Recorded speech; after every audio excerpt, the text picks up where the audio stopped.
Esta ecuación del ejercicio 23 nos dice, este problema es análogo al problema 22, reemplazando f más g por f punto g.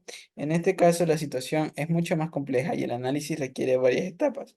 El lector interesado por los problemas especialmente difíciles puede intentar encontrar una solución independiente. Dice, suponga que existe el límite cuando x tiende a 0 de f y que es distinto de 0. Demuestra que si el límite de g cuando x tiende a 0 no existe, entonces tampoco el límite de f por g. Y vamos a resolver este ítem por reducción al absurdo. Es decir, suponemos que las hipótesis se cumplen eh, y que no se cumple la consecuencia y hemos de llegar a un absurdo. Entonces, si el límite de f existe y es distinto de 0 y el de g no existe, vamos a suponer que a pesar de eso, el límite de f por g existe. En ese caso, como el límite de g existe, g la podemos escribir como g por f sobre f, ¿verdad? Ya que f no es la función idénticamente nula en algún entorno de 0. Porque caso contrario el límite de f sería 0, ¿ya? Entonces, como el límite de f existe y el de f por g existe, entonces el límite de este cociente sería el cociente de límites. Pero, como este valor existe y el de acá también, entonces estamos llegando a que el límite de g existe, tal como lo menciona aquí. Y esa es la contradicción. ¿Por qué? Porque en principio habíamos supuesto que el límite de g no existe. Ah, pero ¿de dónde surgió la contradicción? De suponer que el límite del producto existía. Ah, ya. Por lo tanto, como eso nos generó la contradicción, resulta que el límite del producto no existe. Vamos ahora al literal B. Demuestre el mismo resultado si el límite cuando x tiende a 0 del valor absoluto de f es infinito. Si la definición precisa de este tipo de límite se da en el problema 37. Supongamos que el límite del valor absoluto de f es infinito y que el límite de g no existe. ¿Ya? Entonces, como el límite de g no existe, eso quiere decir que no existe ningún L real que verifica la definición del límite para g. Entonces, vamos a fijar un L real. Entonces, apoyándonos de la definición de límite cuando nos da infinito, esta definición en este caso nos dice que para todo n, en realidad dice para todo n real, existe un delta mayor que 0 tal que para todo x real, la distancia entre x y a está entre 0 y delta, entonces la f es mayor que n. Pero en este caso, como en lugar de tener una función tenemos el valor absoluto de ella, entonces aquí en lugar de poner f mayor que n, tenemos que el valor absoluto de f es mayor que n. Y tomamos, y a pesar de que la definición dice que para todo n se cumple, nosotros podemos decir que de manera particular se cumplirá para los n mayores que 1, ¿no? Ahora, existirá también, como el límite de g de x no existe, entonces eso quiere decir que no verifica la definición de límite y por tanto no se cumple la misma, ¿no? Entonces, veamos por qué la definición de límites negada para g nos da esto. Eso es porque la definición de límites tiene la forma P implica Q, ¿verdad? Para todo x, no mayor que 0, existe un delta, tal que si la distancia entre x y y menor que 0 mayor que 0 menor que delta, entonces esto es un bicondicional. Perdón, esto es una implicación en la definición de límites, ¿verdad? Pero eso no es otra cosa que una condicional tautológica. Y esta condicional, recordemos que es lo mismo, o que tiene el mismo valor de verdad que no P o Q. Entonces, si nosotros negamos la condicional, que es lo que nosotros estamos haciendo aquí, sería negar esta expresión, que nos daría P y no Q, ¿verdad? Entonces, ¿quién es el antecedente en la definición de límite? Esto. Aquí viene la I y aquí el no Q, ¿ya? Porque el Q era, en nuestra condicional, era del hecho de que la distancia entre G y L era menor estricto que epsilon. Entonces, no Q sería que la distancia entre G y L es mayor o igual que el epsilon, ¿ya? Ahora,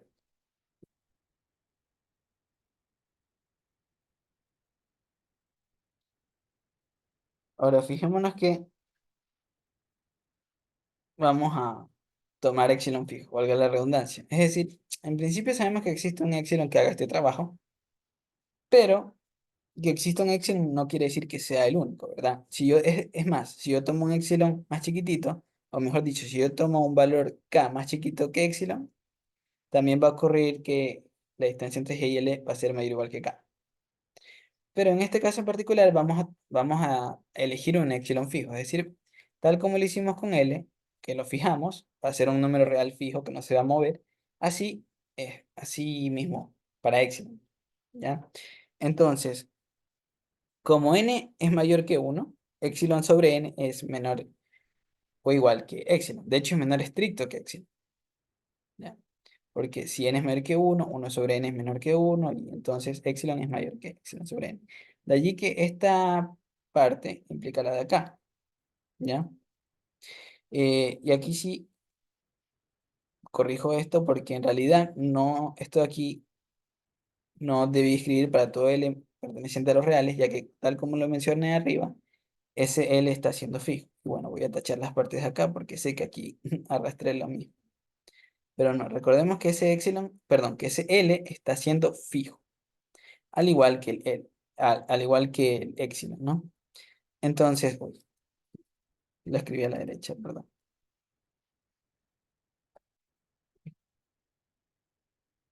Vamos con esto y tacho esto, ¿ya?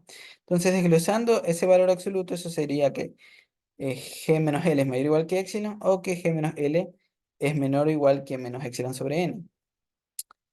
De manera que el G es mayor o igual que L menos epsilon sobre n, o G es menor o igual que L menos epsilon sobre n. ¿Ya? Ahora, aquí agregué un hecho que en realidad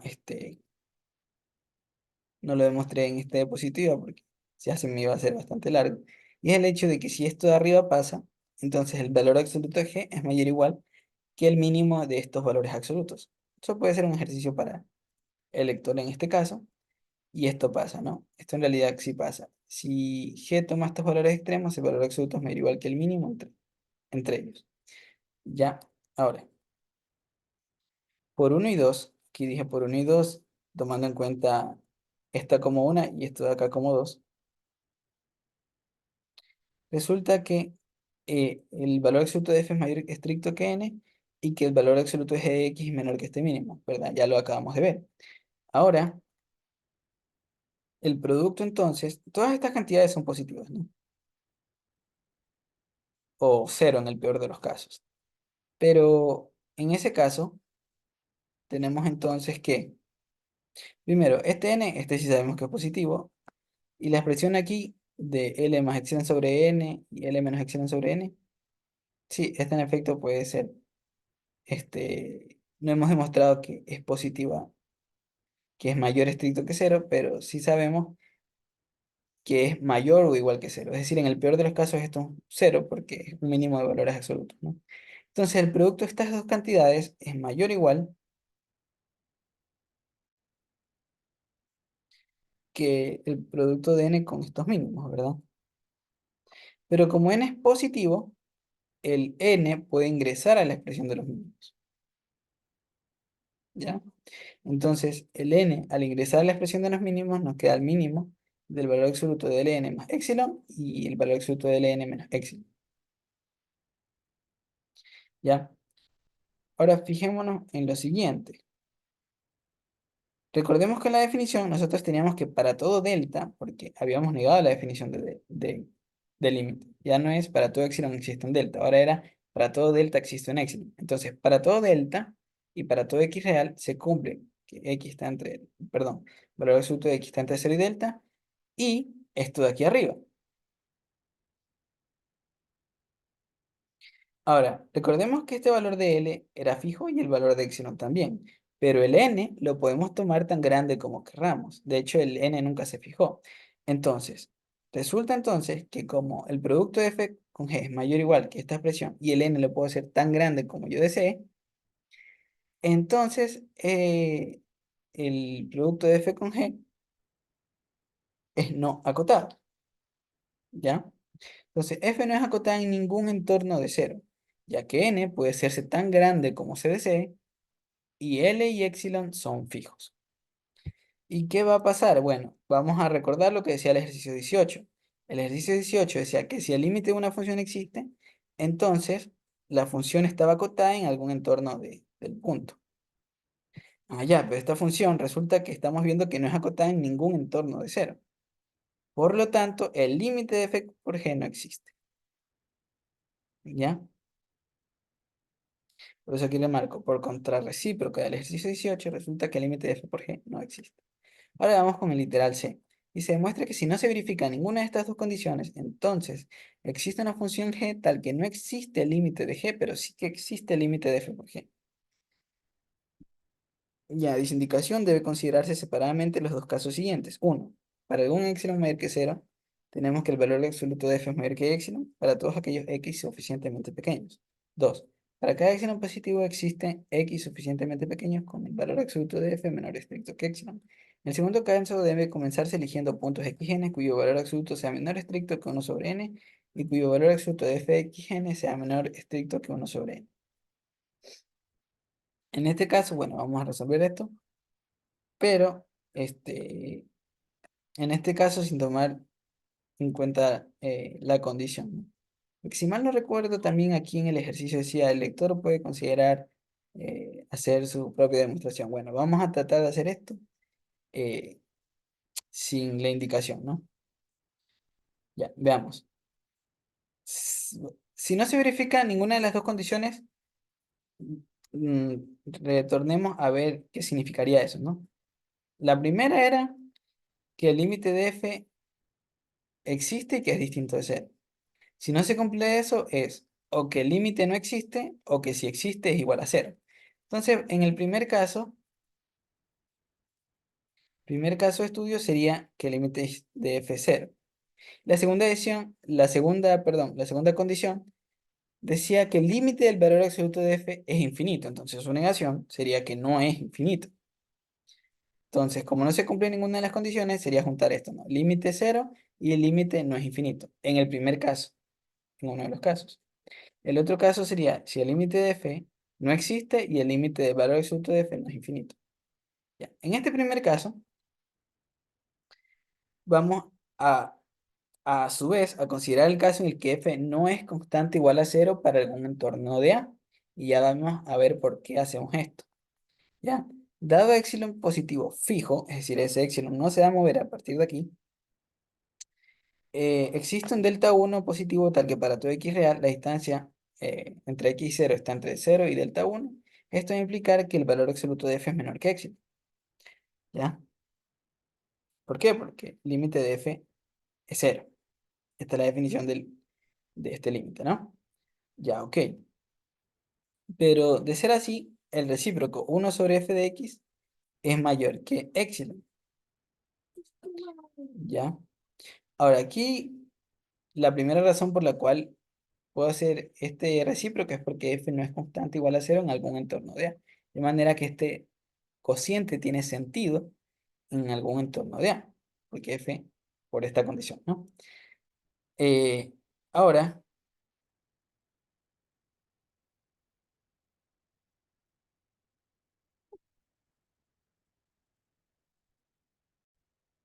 perdón, pausé el video porque me di cuenta que aquí había cometido un error de edición. Aquí es el valor absoluto de f menor estricto que 1 sobre epsilon, ¿ya? Dado epsilon fijo, mayor que cero, existirá un delta 1 tal que para todo x real, si la distancia entre x y 0 es positiva y menor que delta 1, entonces el valor absoluto de f es menor que 1 sobre epsilon. Ahora sí, de ser esto así, recíproco 1 sobre f es mayor estricto que epsilon. Ahora, vamos a suponer que el límite cuando x tiende a 0 de 1 sobre f existe y es distinto de 0. Vamos a ver a qué llegamos. En ese caso, existirá un delta 2 tal que para todo x real, si el valor absoluto de x está entre 0 y delta 2, entonces 1 sobre f de x menos 0 es menor que epsilon. Pero como el 0 no afecta, entonces dejamos esto como el valor absoluto de 1 sobre f de x es menor que epsilon. Pero en ese caso, si tomamos delta como el mínimo entre delta 1 y delta 2, para todo x real, cada vez que el valor absoluto de x esté entre 0 y delta, se va a cumplir lo que nos salió anteriormente por ser menor que delta 1 y lo que nos acabó de salir ahorita por ser menor que delta 2. Entonces, tenemos que este valor es menor que epsilon y mayor que epsilon. Esto es una contradicción. Entonces, resulta que si el límite del cociente existe, no puede ser igual a cero, porque eso fue lo que nos dio la contradicción. Ahora, eh, si este límite existe y es distinto de cero, entonces el límite de f lo puedo escribir como uno sobre f de x. ¿Por qué esto está bien definido? Nuevamente porque, primero, f es distinto de cero en algún entorno de cero, y uno sobre f también, porque este límite es distinto de cero. Entonces esta expresión está bien definida. Uno sobre f de x en algún entorno de cero. Ya. Ahora, como hemos supuesto en este caso que este límite de uno sobre f existe, esta expresión sería igual a uno sobre el límite cuando x tiende a cero de uno sobre f de x. Y todo esto es igual a cero porque, por hipótesis, el límite cuando x tiende a cero de f es cero. Ah, ya. Pero resulta que si este límite existe, esto es un valorcito real distinto de cero. Pero no existe un número real tal que uno dividido para tal número nos dé cero. Entonces, ¿qué es lo que sucede? Que al final el límite de este cociente, o el límite cuando x tiende a cero de uno sobre f, no existe. Entonces, esto de aquí es absurdo, por lo tanto el límite cuando x tiende a cero de uno sobre f no existe. Ahora, como ese límite no existe, podemos tomar a g de x como uno sobre f. De modo que el límite de g de x no existe, ya vimos por qué, pero el límite de f por g, esto es f por uno sobre f de x. Nuevamente, este uno sobre f ya vimos por qué tiene sentido, no hay problema al dividir sobre f, pues f es distinto de cero en algún entorno de cero. Entonces, este cociente está bien, se cancela f con f y nos queda el límite cuando x tiende a cero de 1. Esto es igual a 1. Entonces, estamos viendo que el límite de g no existe, pero el límite del producto sí existe. ¿Ya?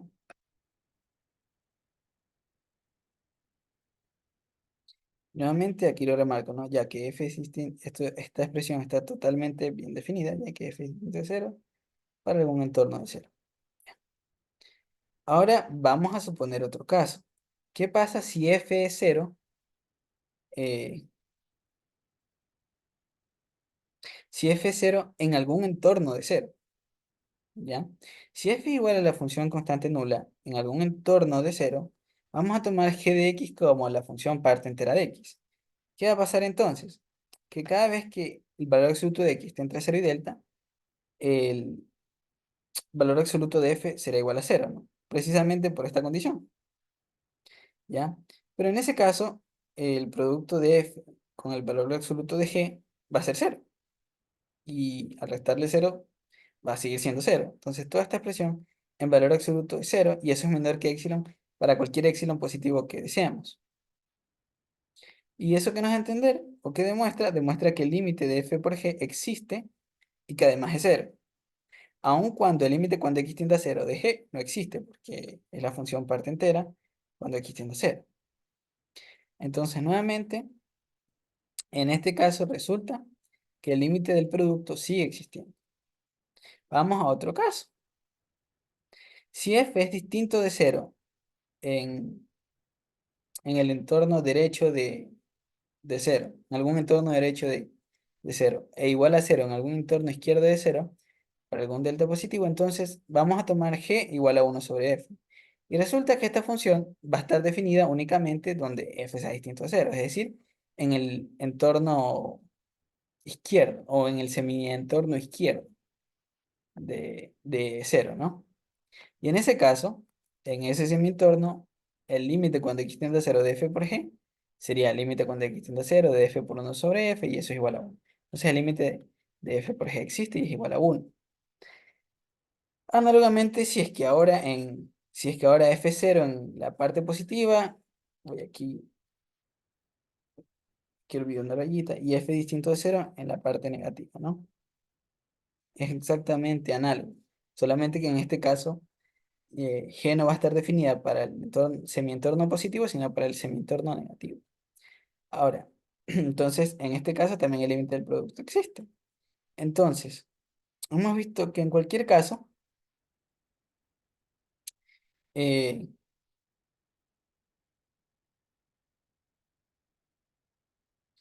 el límite del producto existe, aun cuando el límite de g no.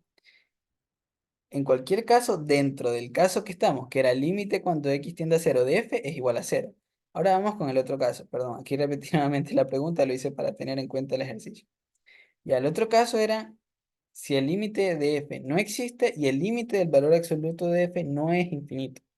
Entonces, luego fijando un L real, existe un n, tal que para todo delta mayor que, perdón, para todo delta 1 positivo y para todo x real, si el valor absoluto de x está entre 0 y delta 1 y el valor absoluto de f no es igual que x, perdón, no es igual que n, entonces, no, aquí repetí la definición, repetí la misma línea, pero en este caso, eh, el recíproco, al sacar el recíproco de f, 1 sobre f de x, es mayor o igual que 1 sobre n, ¿ya? Nuevamente, aquí no hay problema, digamos, al dividir por f de x, porque como el límite cuando x tiende a 0 de f de x no existe, no podemos decir que f es igual a 0 en algún entorno de 0. Entonces, en algún entorno de 0, este cociente tiene sentido. ¿Ya? Entonces, 1 sobre f, su valor absoluto es mayor o igual que 1 sobre n. Ahora, uy. Entonces, el límite cuando x tiende a 0 de 1 sobre f, si existe, perdón, si existe, es distinto de 0. ¿Ya? Ya que si lo fuese, por definición existiría, ex- eh, perdón, aquí arrastré las dos últimas líneas, ¿no? Ya que si lo fuese, tomando epsilon igual a 1 sobre 2n, tendríamos que existe un delta 3, tal que para todo x real, si la distancia entre x y 0 es mayor que 0 y menor que delta 3, entonces valor absoluto de 1 sobre f menos 0, que es igual al valor absoluto de 1 sobre f, sería menor que 1 sobre 2n. Pero aquí tenemos que, bueno, aquí me faltó agregar una línea más, y es que si tomamos a delta como el mínimo entre delta 3 y delta 1, entonces entendemos que el valor absoluto de 1 sobre f es mayor o igual que 1 sobre n y menor estricto que 1 sobre 2n. Estamos diciendo que un número es mayor o igual, que una cantidad es mayor o igual que un número, pero menor estricta que su mitad. Eso no se puede dar puesto que este número es positivo. ¿Ya? Entonces, esto es una contradicción. Nuevamente aquí lo único que omití es tomar a delta como el mínimo entre delta 1 y delta 3. ¿Ya? Ahora, como como límite cuando x tiende a 0 de 1 sobre f de x, si existe, entonces, eh, hemos visto que si el límite de 1 sobre f llega a existir, tiene que ser distinto de 0. ¿Ya? Entonces, si existe, vamos a suponer ahora que en efecto ese límite existe. Ojo, si existe es distinto de 0. No sabemos si existe, pero vamos a suponer recién que ese límite existe. Ahora, si el límite cuando x tiende a 0 de 1 sobre f existe, como es distinto de 0, entonces el límite cuando x tiende a 0 de f es 1 sobre 1 sobre f. ¿Ya? Entonces, esta expresión primero nuevamente tiene sentido. ¿Por qué? Porque este límite cuando x tiende a 0 de 1 sobre f es distinto de 0, de manera que esta expresión es distinta de 0 en algún entorno de 0, valga la redundancia. Y f también es distinta de 0 en algún entorno de 0, porque si no el límite sería 0. ¿Ya? Eh, entonces, como estamos suponiendo que este límite existe, el límite de este cociente sería el cociente de los límites. De manera que, como esta cantidad es distinta de 0 y existe, estamos diciendo que el límite cuando x tiende a 0 de f existe. Porque esto sería un número y el de acá también. 1 dividido para un número nos da un número. Entonces todo esto sería un número. Y estaríamos diciendo que el límite cuando x tiende a 0 de f es ese valor. Y eso es bueno, aquí especifiqué porque esta expresión tiene sentido. Pero eso es una contradicción, ¿ya? Porque en principio este límite habíamos dicho que no existe. El límite cuando x tiende a 0 de f no existe, ¿ya? Voy a retornar solamente para aquí, ¿ya? Entonces ahí hemos llegado a la contradicción. ¿Y de dónde surgió la contradicción? De suponer que el límite cuando x tiende a 0 de 1 sobre f existe. Entonces este límite no existe. Así, como no existe, podemos tomar a g como 1 sobre f de x. De modo que límite cuando x tiende a 0 de g de x no existe, pero el límite cuando x tiende a 0 de f por g sería el límite cuando x tiende a 0 de f por 1 sobre f. Si es igual a 1. Ahora, ¿por qué este cociente tiene, por qué este cociente de 1 sobre f tiene sentido? Porque f no puede ser nulo en algún entorno de 0, ya que en ese caso el límite cuando x tiende a 0 de f sería 0. Entonces el límite del producto resulta existir. Entonces, hemos probado lo que se quería, que si no se verifica ninguna de las dos condiciones, entonces existe una función g tal que no existe el límite de g, pero sí existe el límite del producto de f con g. Gracias.